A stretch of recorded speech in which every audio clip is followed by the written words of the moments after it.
izay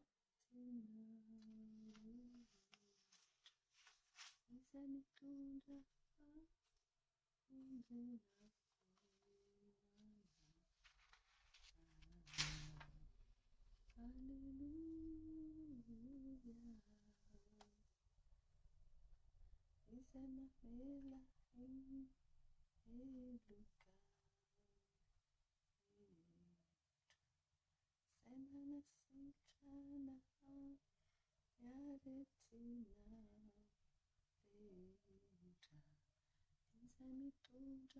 izay mamela heloka izay manasitrana miaretina rehetra, izay mitondra famonjena feoana. Alleluia,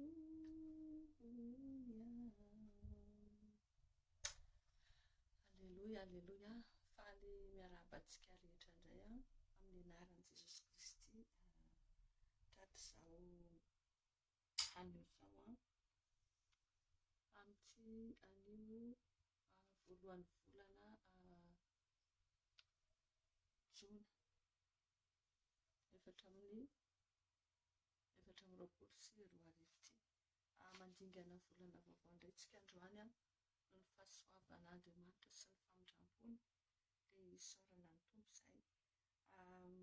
Manona fiatanan'ny tompo ho amintsika tsirairay avy izay manaraka ny fandarana amin'izao fotoana izao. Ny fiatanan'ny tompo hanapaka ao aminao, hanapaka ao amin'ny tokantranonao, hita fifaliana sy fitsarana ianao. Raha ao anatin'ny tsy fahasalamana ianao dia ny tompo hanasitrana hanangana na vao ny heritanjaka sy fahasalamanao indray.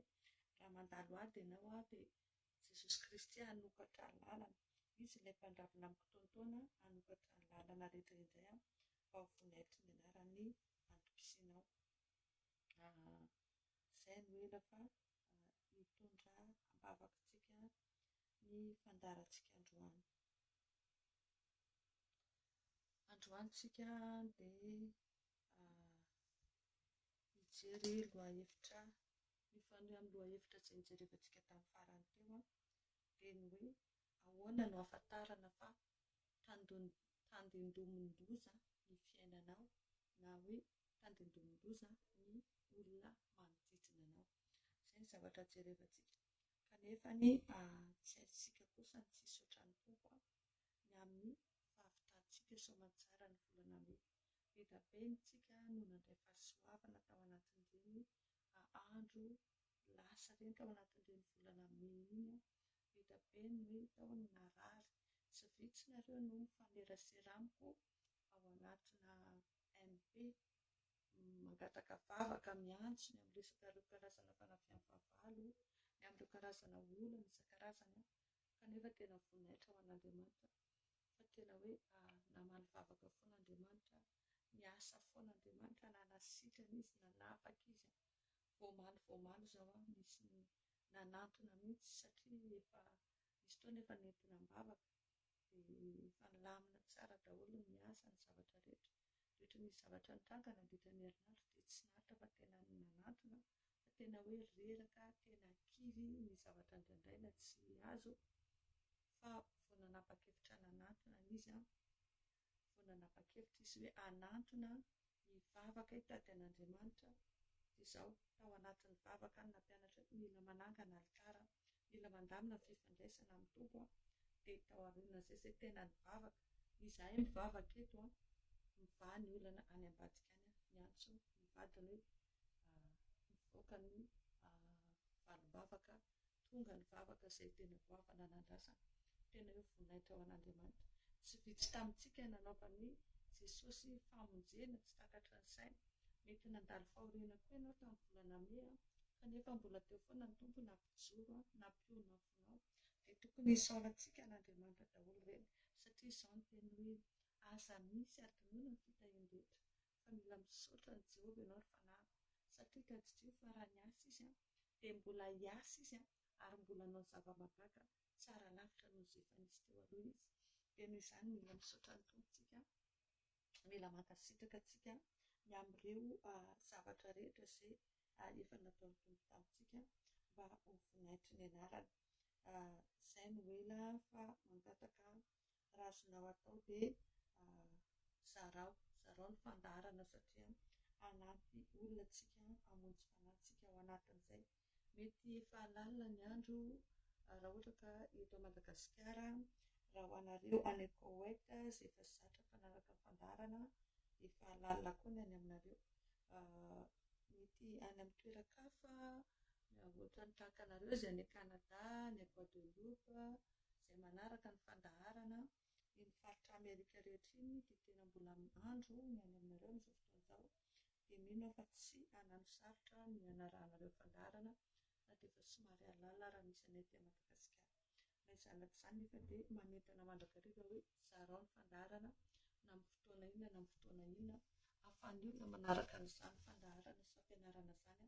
Dia izao foana ny tadidrio hoe rehefa marina fatatsika dia marina no manavakantsika tsy ho andevy.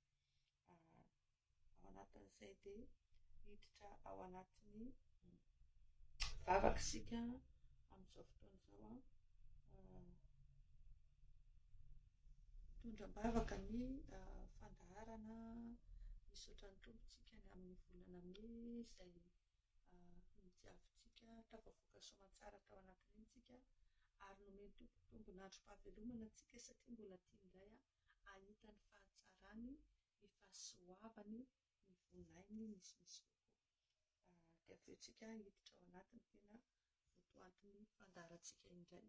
Omaly saika niditra mivantana teto omaly, fa tsy fantatro fa raha nareo tsy haiko hoe Antananarivo iray manontolo ve sa Madagasikara iray manontolo, fa tsy nentina ampidirana kaodina haimbovola hividana kredi mihitsy ny telma omaly arivo, ankoatra ny delestage izay tena hoe naharitraritra tamin'ny faritra sasany. Nenay aloha tsy dia tena hoe naharitra be loatra, fa ilay tsy afaka nampiditra kredi dia lasa sakana tsy nahafaha niditra mivantana teto araka ny fanao isaky ny faran'ny volana. Fa mino aho fa na tsy niditra mivantana teto ary ny fanahiko izay miaraka mivavaka ho anareo isan'andro, miaraka aminareo isan'andro, dia afaka miasa foana Andriamanitra ny amin'izay rehetra sahaza ao an-tompona antsika, fa tsy ahasakana an'Andriamanitra antsika tsy nasa akory izany. Izay no rehefa dia manasa anao amin'izao fotoana izao, aondreny lohanao andeontsika hivavaka. Hivavakantsika hitondra vavaka ny fandaharana, hivavakantsika hangataka indray fitarian'ny fahalamason'Andriamanitra, hivavakantsika mba tena hoe ny tompo no hanapaka feno ny fahalamason'Andriamanitra no hiasa feno ao anatin'izao fandaharana izao, mba ahafahana manome vonaitra ny anaran'Andriamanitra.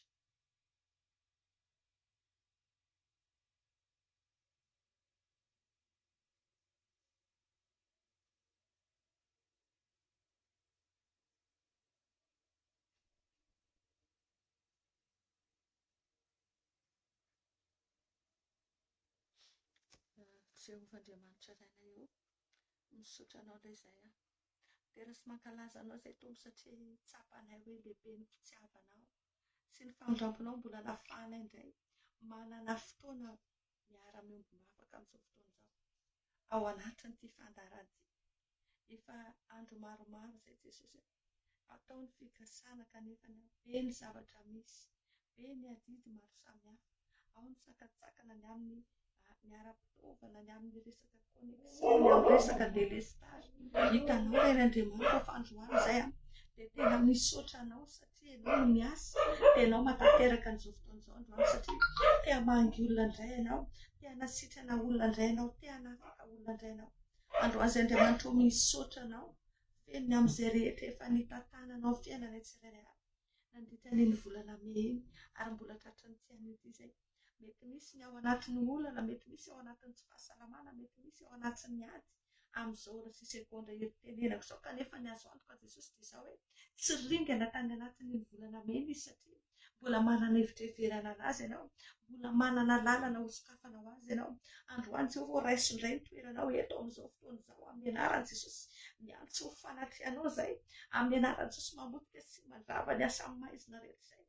Rehefa napitroka hery-pitroka napitroka vavaka, manona ny rano miasany amin'ny isan-tokantrano amin'izao fotoana izao, amin'ny anaran'i Jesosy Kristy efa Nazareta, ny rano hanenika ny isan-tokantrano, mihabakabaka ny lanitra tandrifana ny tsirairay avy, anaran'ireo karazana voalisarona rehetra Jesosy, ahafanay malala ny fahamarinanao indray androany, ahafanay mandrely aina vaovao avy aminao indray androany, ho voninahitsy ny anaranao. Mankasitraka izay ny amin'ny sosesena izay menao anay, nandritra ny volana May iny, tao ny narary ny sotranonao, tao ireo tao anatin'ny olana, nahafahanao, tao ireo nahazo promosiony amin'ny resaka asa, nahazo tokantrano vaovao, nahazo taranaka, tao ireo olona afa-panadina, be da be Jesosy, tao ireo afaka nanao fanorenana trano, tao ireo karazana olona tratrany loza nefa tena hoe naharovanao, na ny fahasalamanay, na fitahinao anay, ny tombonandro, fahavelomana, ny fofonay, na isaoranay ny anaranao reny Andriamanitra, satria tsapanay hoe Andriamanitra tena miasa ianao, misaotra fa ianao no nitantana anay, ianao no namatsy anay, dia voninahitry ny anaranao ny androsinay. Androany izay nefa Jesosy dia tena mahatsapa koa hoe be da be ny kitrotroana ataonay tamin'ny andro lasa, tao anatin'ny volana May, be da be ireo fahavarim-bariana, be da be Jesosy ireo karazana tandrevaka, mamindrafo aminay ianao androany, mamindrafo ny amin'ny toe-po ratsy aty anatinay aty, ny amin'ireo karazana heloka sy fahotanay rehetra, ny fahalemenay rehetra, ny amin'ny teniteny foana, ny amin'ny lainga, ny amin'ny fankalana ny anatinay mahatonga anay, ny tsaratsara olona mahatonga anay hankala olona, mamindrafo Jesosy ny amin'ny endrika fiavonavonana rehetra, satria ianao dia Andriamanitra manohitra amin'ny mpiavonavona, ary ny firehariana mialohan'ny fahalavona hozy izy ianao, ny fiavonavona mialohan'ny fahasimbana.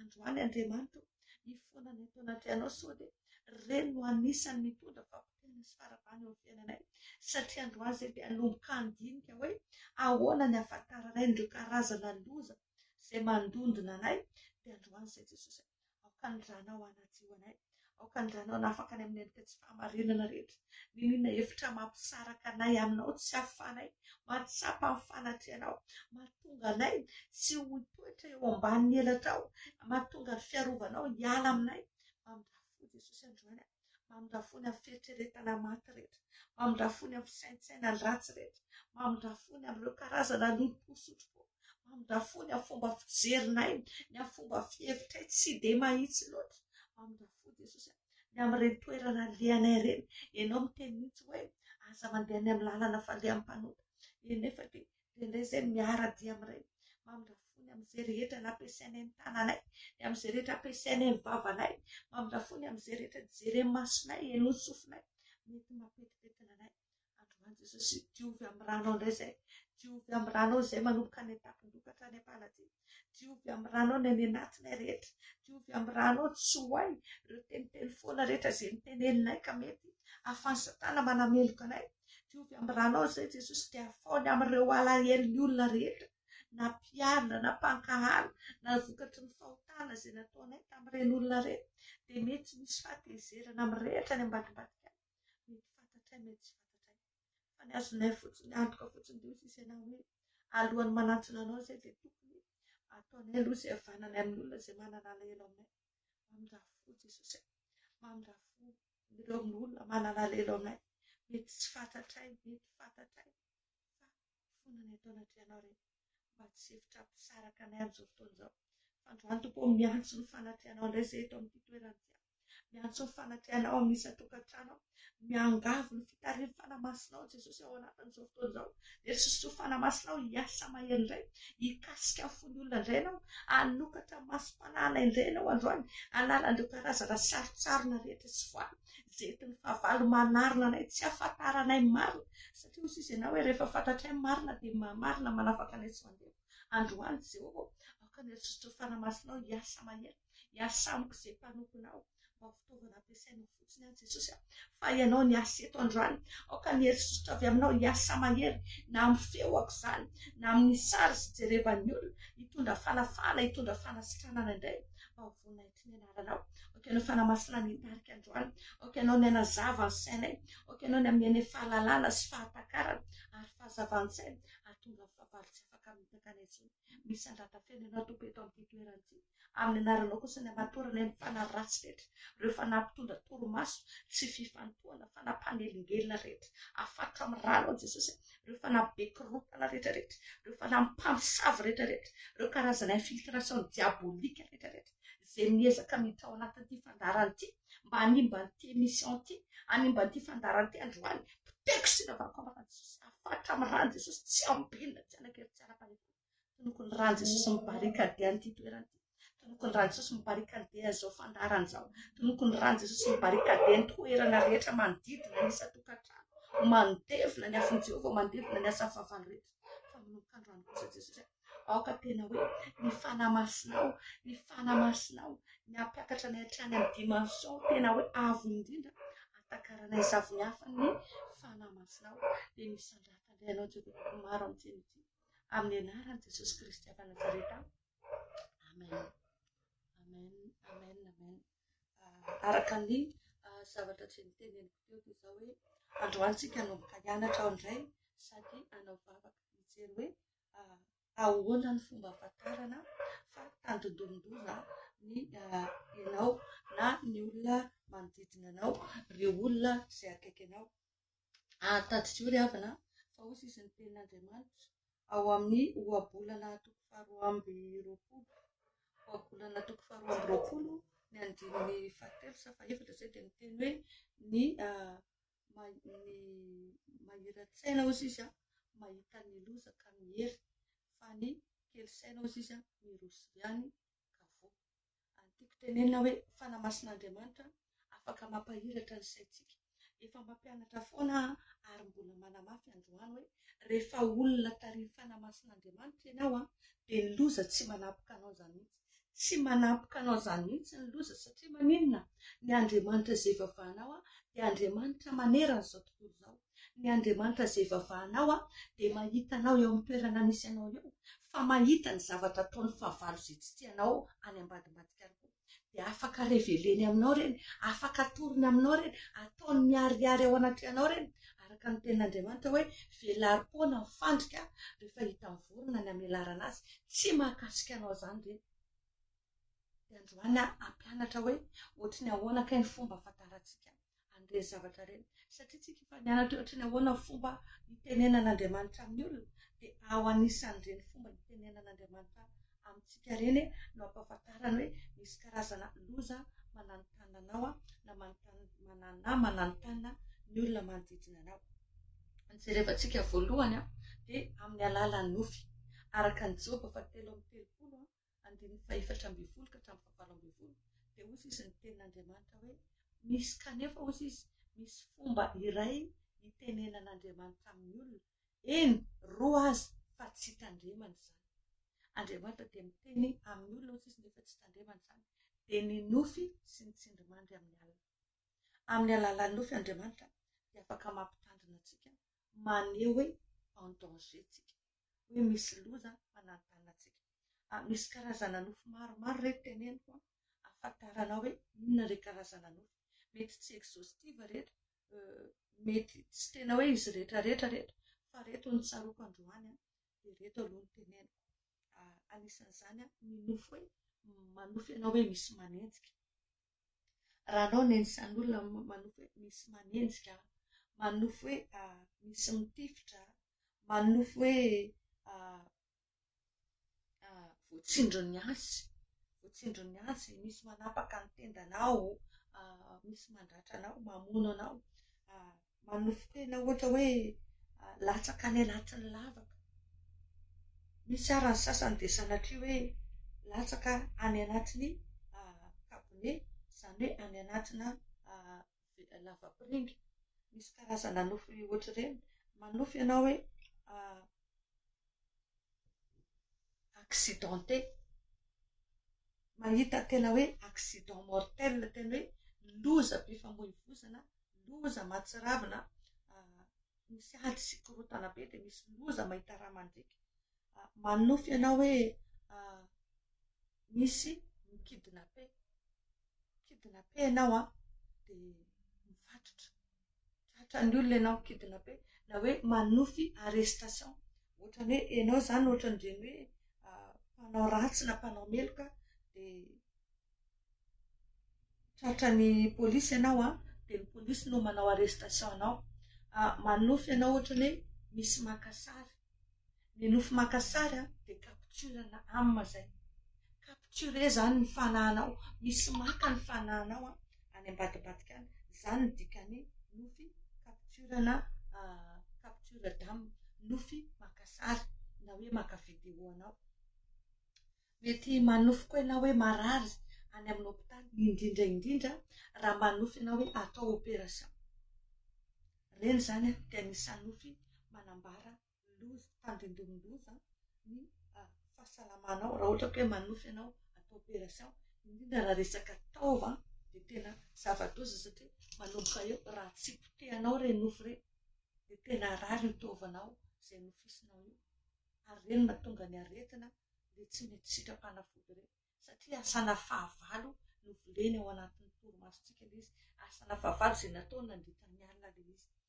Anisan'izany koa manofy biby, misy biby mihinana ho an'ny voay, ho an'ny alika, misy biby manenjika, karazana biby ohatr'izany. Ireny koa zany dia anisan'ny fambara hoe en danger ny fiainantsika. Ny amin'ny resaka fahafatesana manofy olona efa maty, miresaka amin'olona efa maty, manofy very-poketra, manofy very-vola, hoe poketranao adinonao ary, atakezany any amin'ny côté finansanao, atakezany resaka ara-bolanao. Izay no dika nofy tahaka ireny.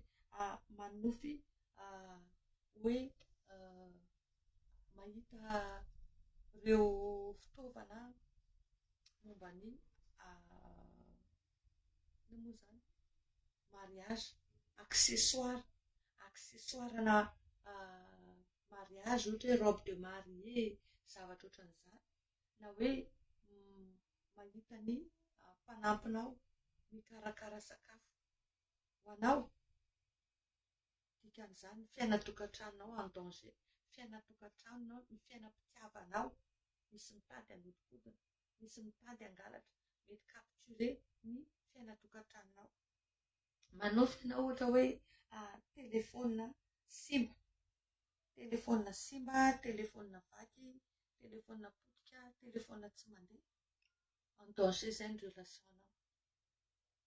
Ny relationnao, ny fifandraisanao misy mamotika satria Andriamanitra mampiasa olona manodidina antsika hitantsika, dia ireny relationntsika ireny no potehany Satana mba tsy ahafahantsika tena hoe mahazo fandresena, manana fiainana hoe milamina, dia ireny no potehany.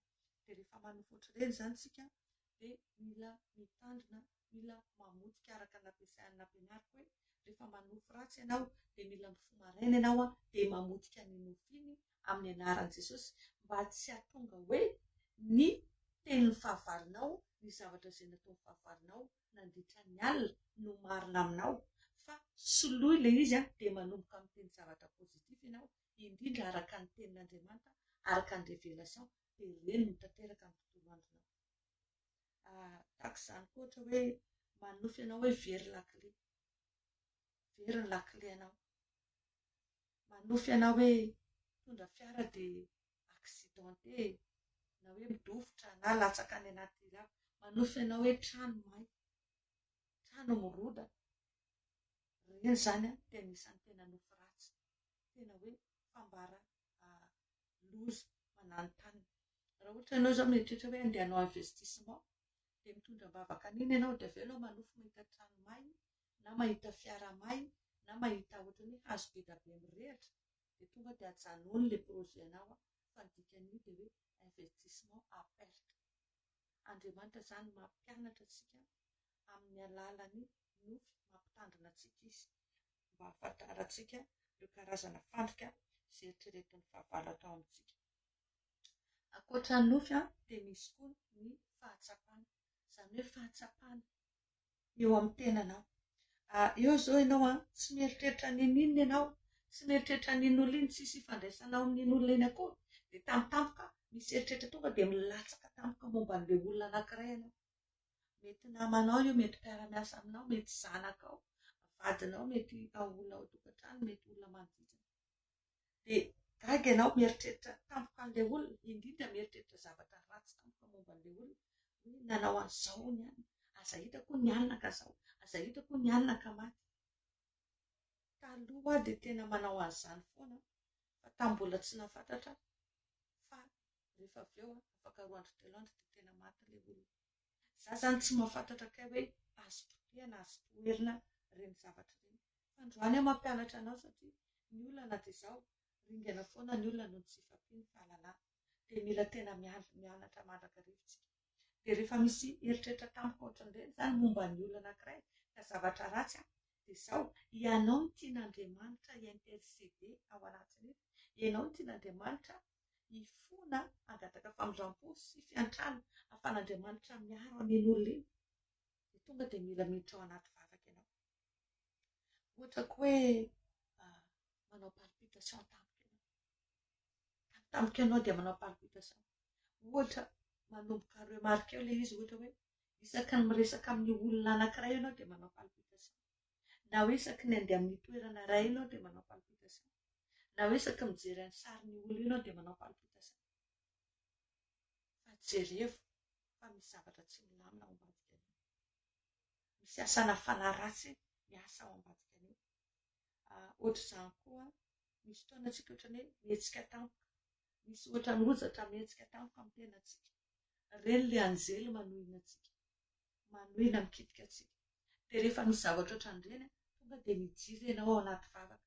Na tsy fantatrao ary fa tonga dia midiry, tonga dia manasimasina tena mangataka famindrampoana Jesosy. Raha misy zavatra tsy araka sitraponao amiko na amin'ireo ankonako na fianakaviako, aoka andranao hanandrakotra anay, aoka andranao hanadio anay, aoka andranao motika sy handrava ireo tafika ny fahavalo reto. Fa manaitra anao ny anjelin'Andriamanitra dia mikitika anao fa ianao tsy mahita azy fa ianao ohatra mahatsiaro ohatran'ny hoe misy zavatra mihetsika tampoka aty amin'ny tananao, any amin'ny feanao, amin'ny tenanao. Rehefa mitranga ireny dia mila tena tonga dia miditra anaty vavakantsika. Anisan'izany koa ny maso. Ny maso indraindray tonga dia mihetsiketsika tampoka ity. Eo amin'ny tontolon'ny inona moa izany ara-medikaly dia mahita fanazavana foana ny olona hoe midécalcifie hoe izao. Fa za tena miteny anareo fa za tena mijoro vavolombelona izany. Fa izahay za miteny hoe izahay io tsy za fa na ny zandriko raha be dia be mahatsapa an'izany. Raha vao mihetsiketsika maso tonga dia fantatra mihitsy hoe misy danger. Fa rehefa tao anatina vavaka sy fandalinana dia natsapa hoe rehefa maso ankavia no mihetsiketsika dia olona akaiky ny fonao izay no en danger. Fa raha maso ankavanana no mihetsika dia olona fantatrao izay no en danger. Olona fantatrao mety tanana ankavananao ohatr'izany. Olona tena akaiky anao tanana ankavananao. Fa raha maso ankavia dia tena olona akaiky ny fonao. Tena olona intime aminao, mety zanakao, mety vadinao, mety reninao, mety olona tena hoe olona tena akaiky anao. Dia na inona dia izao foana ny teneniko hoe mila potehana ireny, mila ravana amin'ny anaran'i Jesosy. Ity koa anankiray rehefa mandeha toerana anankiray ianao, fa toerana tsy milamina io toerana io. Rehefa tena miasa ao anatinao fanamasina dia izao misy zavatra ohatran'ny mivibre any aminao, ohatran'ilay telefona mivibra ireny, dia misy zavatra tahaka ny vibreur any aminao. Dia na toerana io na olona manompo sampy io, indrindra ireny hoe mpanendaka ireny, za dia matetika mahatsapa an'ity zavatra ity. Vao tsy ela akory vao angamba ny 3 herinandro izay raha nisy misy manaraka teny eo Tsaralalàna eo akaiky ny ambasady eo. Dia fampisioka ry zareo dia mandalo dia mahita anazy. Za moa ohatr'izao foana mipostina na aiza na aiza. Dia fampisioka dia za io variana satria za sady mandeha mihira ao anatiko ao, mihira federana ao anatiko ao. Dia tsy taitra mandeha mitondra ny haroko. Dia ilay sioka ny henoko dia za nefa mivariana. Dia mihazakazaka ilay iray dia mandalo amin'ny même niveau amiko eo izy. Fa vao mandalo eo tonga dia mivibra, tonga dia henoko be ilay mivibra. Dia tonga dia naheno feo amin'ny teny an-tamiko hoe tandremo fa olona andeha hanendaka anao io olona io. Dia vao naheno an'izay dia najanoko aloha ny hira dia nijerevako izy. Dia tsy sanilahatra tamiko izy fa nay nandroso. Fa nisaorako ny tompoko izao. Nandroso izy za efa averti. Fanamasin'Andriamanitra efa mialerty anahy. Dia somary nijanona izy navelako nandeha aloha. Ary rehefa tena nandeha aloha sy mierika nisy namany roa manaraka tao aoriana. Fa ilay namany tao aoriana tonga dia nijereo. sady mivavaka ny jereko tamin'ny maso ny jery masika tama fa avy eo izy tsy hitako tsony reny nandeha tsy hitako hoe nakaizy fa tia teto aloha ty navelako ny nandeha aloha ihany miezaka mijery anahy izy manao capuchon fa tsy mitodika nefa n'le fijery ny tazako ary amin'le pare-brise ny tomobile mahazo an'iny opo avravery dia za tena misy fanahy masina miteny amiko hoe aza miampita aloha satria zaho atao mban'ny arkady hiakatra ary ambony amin'ny glasy ary aza miampita aloha izy fa mahitsy amin'iny lalana iny ihany dia izy lasa efa ry aloha tsy hitan'izay atao farany voatery tsy maintsy niampita anakany amin'ny avenue niampita anankiroa ary izy efa tafempitana izy zay vao nivilina akato tsy hitany akory niampitako nakato amin'ny arkady fanina izy mierikery ohatran'izao tsy hitany ny tiako tenenina aminao dia izao foana hoe tsy manamboka anao izany loza rehefa connecté amin'ny fanahy masina ianao ataon'Andriamanitra miariary aminao reny fandrika rehetra izay tadiavin'ny satana hamelezana antsika reny tsy mahakasika anao izany reny ry havana rehefa tena connecté amin'ny lanitra ianao misy namana izay moa dia mahafinaritra mihitsy fa ozy izy hoe miatsy aminay ozy izy dia tena intéressant ny atao hoe maison connecté satria misy ny atao hoe maison connecté dia vita daholo ny raranao hatramin'ny korsanao hatramin'ny inonanao alefasony télé après to ny jiro piondray ny jiro sy ny sisa fa ny tena zava-dehibe izy dia hoe ny connexion antsika amin'ny lanitra za tena miteny anao androany tena ilaintsika ny connexion amin'ny lanitra entre parenthèse iny dia ny farany ny famantarana farany dia izao ny fahatsapana mihitsy fahatsapana aty anatitsika fahatsapana aty ivelany mihitsy izany ohatra hoe andeha toerana anankiray izao ianao dia ohatrany hoe mavesatra be na hoe misy zavatra ataonao dia mavesatra be ianao ohatrany hoe tsy tianao an'ilay izy mihitsy ianao tsy te araka amin'ilay olona mihitsy ianao ohatra misy zavatra manakana anao izany ohatrany hoe mavesatra izany ianao na ohatrany hoe misy sakatsakana afandray hoe sakatsakana blocage asana devoly fa mila manana fanavahana tsara ianao ao anatin'ity famantarana anankiray ity ohatra hoe andeha amin'ny toerana iray ianao dia sahirana ianao na hitady akanjo anaovanao amin'io afa hoe sahirana ianao misomebiseby satria ohatrany hoe tsy hoe important be aminao ve ilay izy afa izay fa mila mahay manavaka tsara ianao hoe ohatrany ahoana ny normal ohatrany ahoana ny tena tsapanay ohatrany tsy normal izay akanjo atretanao ohatrany naloto indray ohatrany tsy nety indray reny izany dia efa nisan'ny sinina manomboka mila mivavaka tsara ianao mila mivavaka tsara ianao dia teneny tompo hoe raha tsy sitraponao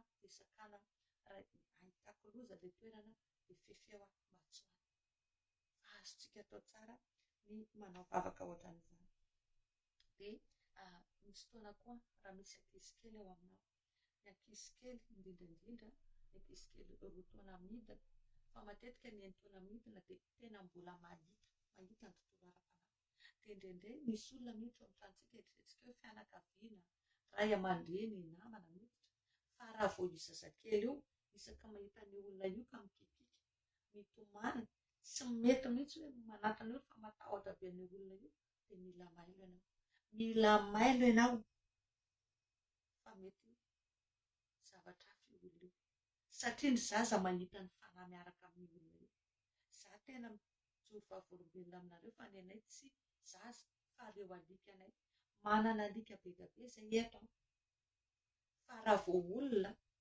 misy fanahy manarakaraka ohatran'ireny olona hafahafa ohatran'ireny dia mahagaga fa tena fantatr'ireo alika anareo ary tena tsy tiany tena voavozona tena romotra mila romotana na dia olona fantany isan'andro eo ary zavatra tena tsapanay ary tena ny ainanay izany raha vao hafahafa ilay olona dia tena iny nefany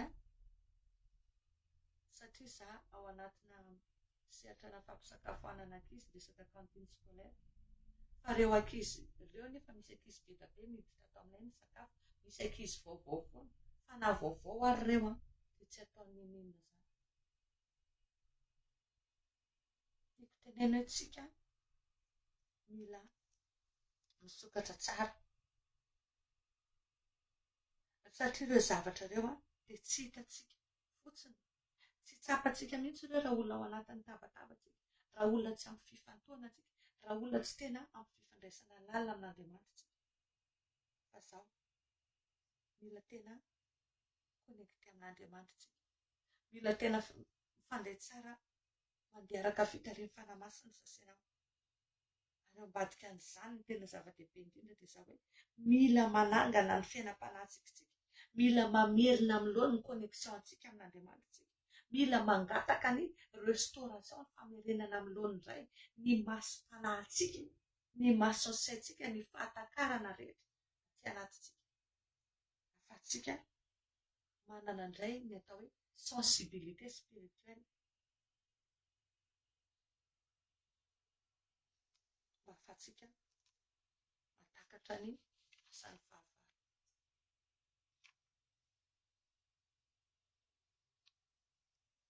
Izay ny fampianarana momba an'iny hitokelitsika ao anatin'ny vavaka.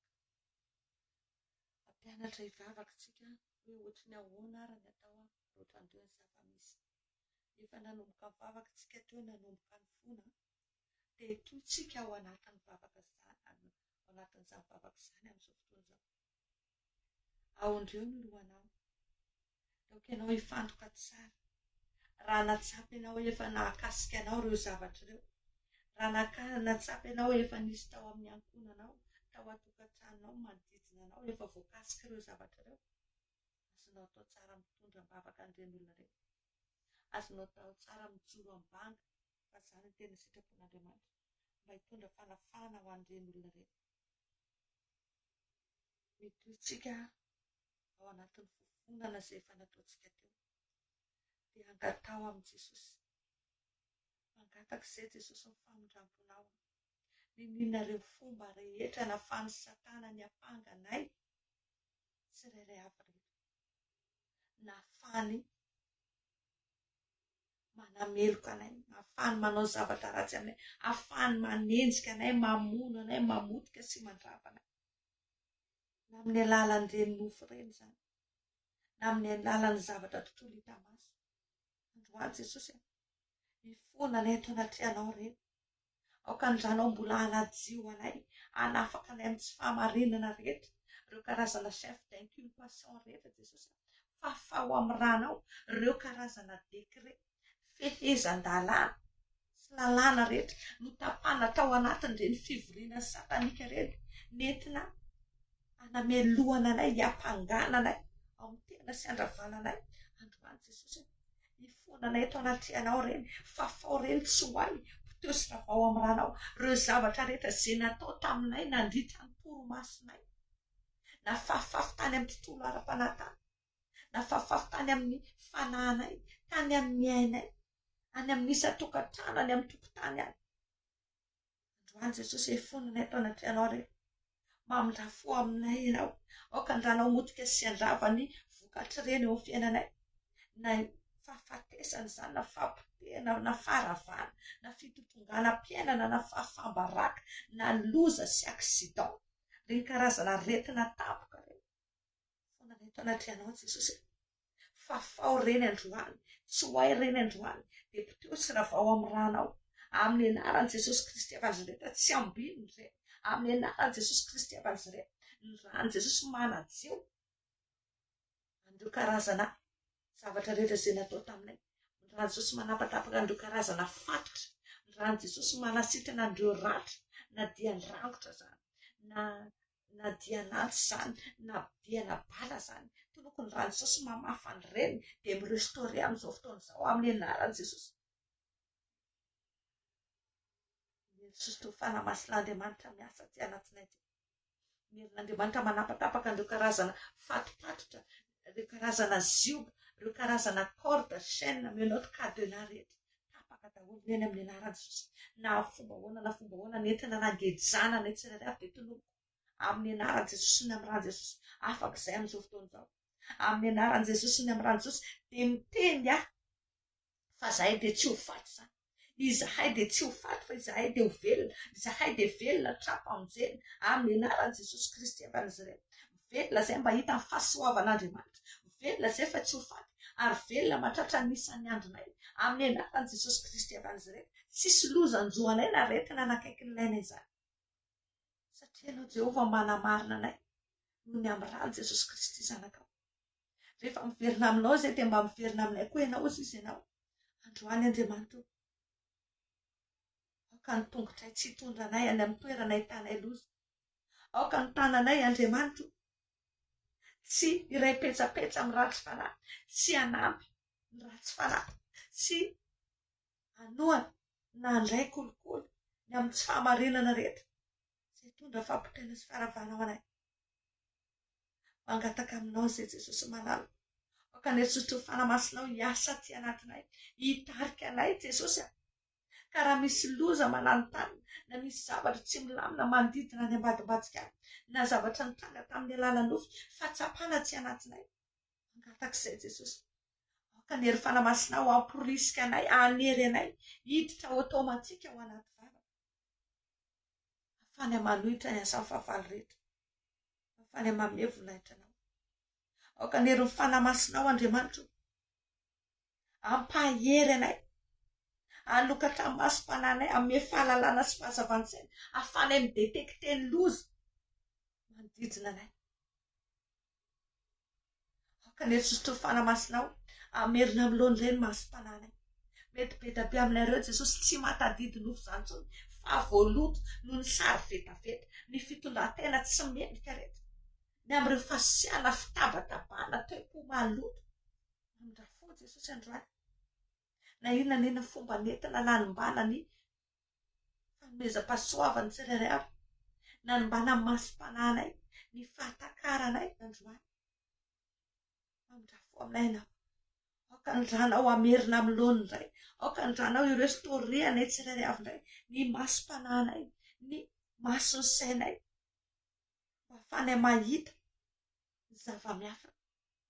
Satria ianao Jesosy miteny hoe sakaizanao zahay ary izay rehetra ambarany iray anao dia ambaranao anay koa.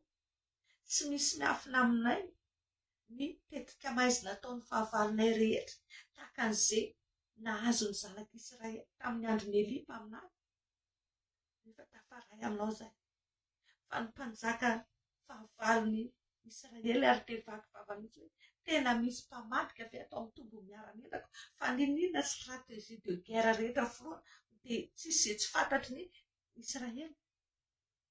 Fa nisy natakatra tao hoe tsy fantatrao moro-mpanjaka fa na dia ianao any amin'ny efitranonao mangina any ara dia fantatra ry zareo ny any am-ponao. Satria izy manana ny Elipa aminahy. Jesosy ary ianao miteny hoe amin'ny andro farany ny andatsahanao faramasinao mila antitrareo hanofo ny zanakalanareo aminany. Androany Jesosy mangataka ny hery-sotro ny faminaniana avy aminao hiasa feno aty anatinay, hanokatra indray ny masom-pananay, hafanay midetekte ny loza, hafanay mahafantatra indreny fihetsika miafina ny fahavalo rehetra ireny. Amin'ny anaranao izay Jesosy mangataka. Aoka ireo mpiatsara velatsiry rehetra, aoka ireo eraky satana rehetra izay miditra nisy atokantrano, mivezivezy, manao kobay ankelika, hiariary ireny manomboka androany, hiariary ho expose daholo ireny karazana ennemi caché ireny, ireny agent satanika ireny. Manomboka ho expose daholo ireny. Manomboka tsisy ajanona eo amin'ny fanatrehanay ireny no hery-sotro ny fanamasinao izay miasa aty anatinay. Manomboka izao. Fa ny tena angatanay Jesosy, aorian'ireny fiainam-pananay, atsangan'ireny fiainam-pananay, esoro ny vesatra rehetra, esoro ny loto rehetra. Fa omeo ny herinao izay Jesosy, afany manangana indray ny ara-pananay. Satria tena marina ny teninao ary resy lahy izahay raha ny zava-misy hatramin'izay. Dia marina mihitsy ny teninao hoe arakaraka ny hitahiana ny ara-pananay ny hitahiana ny ara-nofonay. Atsangany fiainam-panahany tsirairay avy Jesosy, afanao indray ny tsirairay avy, esoro ny vesatra, esoro ny fangatsiatsiana, esoro ny favarim-bariana, esoro ny karazana demona réseaux sociaux izay anisany mamotika ny fiainam-pianakaviana, ny resaka fifandraisana eo anivon'ny isan-tokantrano. Atsangany fiainam-panahy Jesosy. Omeo ny herinao indray ny tsirairay avy mba tonga azy tsotra fandromandry, mba hanangana ny alitaranao, hanome voninahitra anao. Androany Jesosy apetrako am-pelantananao indray ny fiainany tsirairay avy. Satria ianao fialofanay sy batery fiarovana avo anay. Dia matoky atompo fa tsisy loza anjohanay, na aretina nakaiky ny lainay, mba voninahitry ny anaranao. dia amin'ny anaranao Jesosy ireo karazana fanaratsy rehetra izay niasa tamin'ny fiainana ireo manomboka mamatotra an'ireo amin'ny anaran'i Jesosy. Ireo ratsy fanahy, ireo mpamosavy, ireo mpanompo ny Satana izay fototry ny fahorian'ny tsirairay avy ireo, aoka sabatra ao amenany ireny, aoka sabatra ao hanapaka ny tongotra sy ny tanany ireny, ary ny fanamajam-bena avy aminao hanajamba masony ireny. Tsy afandreny manaranara masony fiainana intsony, tsy afandreny maka information mombanay intsony, tsy afandreny mandeha sy manao zavatra. Apotika anay intsony manomboka izao amin'ny anaran'i Jesosy. Fatery izay Jesosy, ao ambany elatra ao, aoka amin'ny volon'elanao ny arinarina anay. Teo marina aminay ny teninao hoe tsisy loza anjohanay na rehetra na nakaiky ilainay, fa hijery maso fotsiny izay dia ho hitanay ny hamalinao ny ratsy fanahy. Tehirizy Jesosy ny fanoloran-tenanay. Tehirizy ny fiainam-panahiny tsirairay avy. Afaony amin'izay rehetra faritra sy mangenty izay Jesosy. Ary arova amin'ny loza sy mitetika maizina sy fahavalo rehetra. Afanay mifaly sy midera manome voninahitra anao satria Andriamanitra lehibe ianao, Andriamanitra tsara ianao. Dia misaotra anao koa izay Jesosy ny amin'izay rehetra efa nomaninao anay indray ao anatin'ity volana Join ity. Misaotra ny amin'ny fahatsarana rehetra izay atobaka ao. Misaotra fanokatra lalana indray ianao. Misaotra Jesosy fanerinao miasa mampahita fitsy anay, manavaka anay, manandratra anay indray amin'ity volana Join ity. Be dia be ny olona miandrandra valim-bavaka, miandrandra fanafana, fanasitranana. Ianao Andriamanitra hanafihery anay tsirairay avy.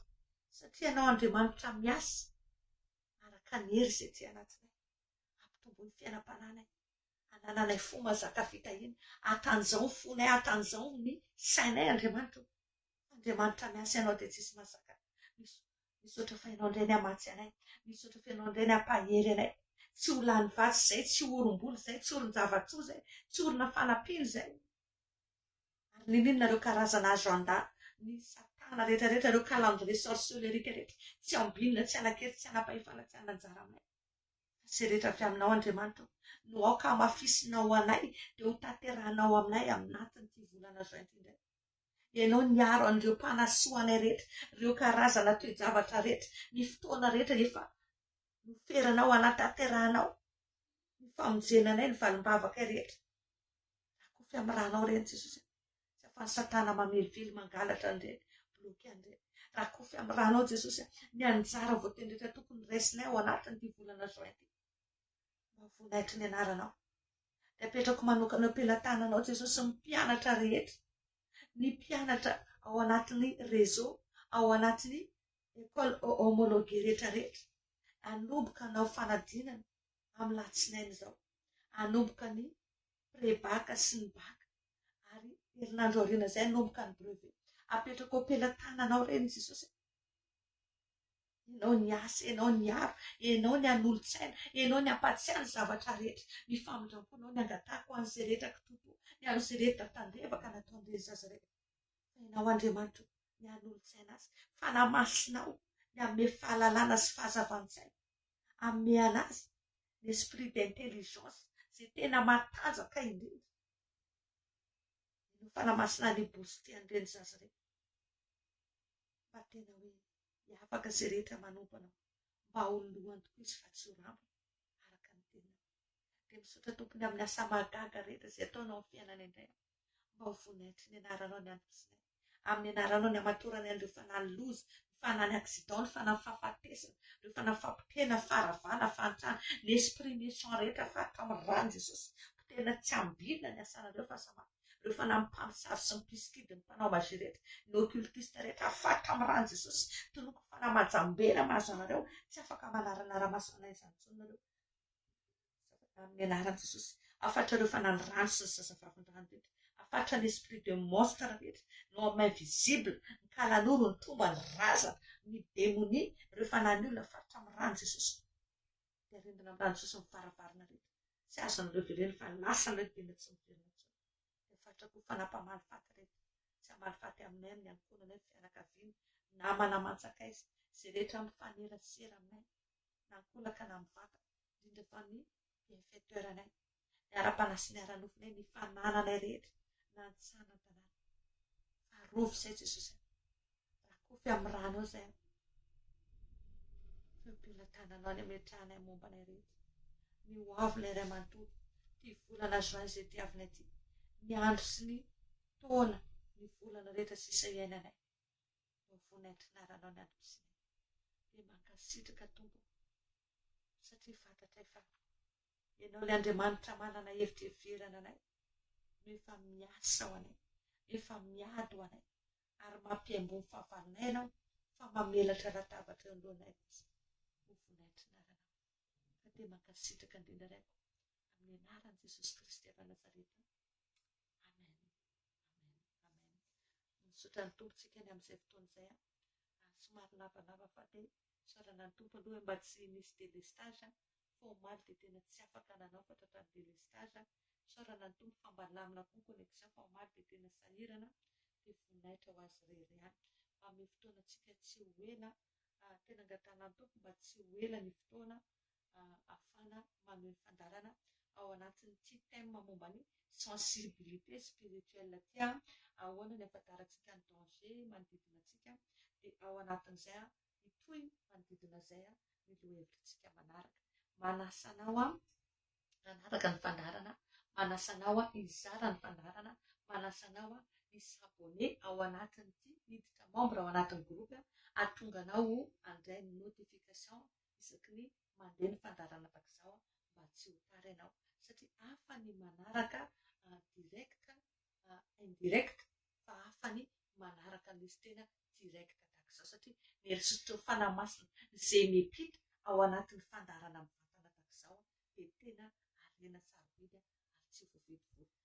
Izay no izy fa dia manoana fiadanany tompo amintsika rehetra dia mirary toromaso mamosambatra raha andro alina tahaka an'izay misy anay eto Madagasikara ny toerana misy anao amin'izao fotoana izao. Mirary fambombahana kosa feno hery feno entina hanatanteraka ny asa aman-draharaha sy ny adidy raha ohatra ka atoandro ny toerana izay misy anaranao an'izao fandarana izao. Izay mila fa dia veloma indrindra tompoko fiadanany tompo amintsika rehetra. Mirary soa daholo.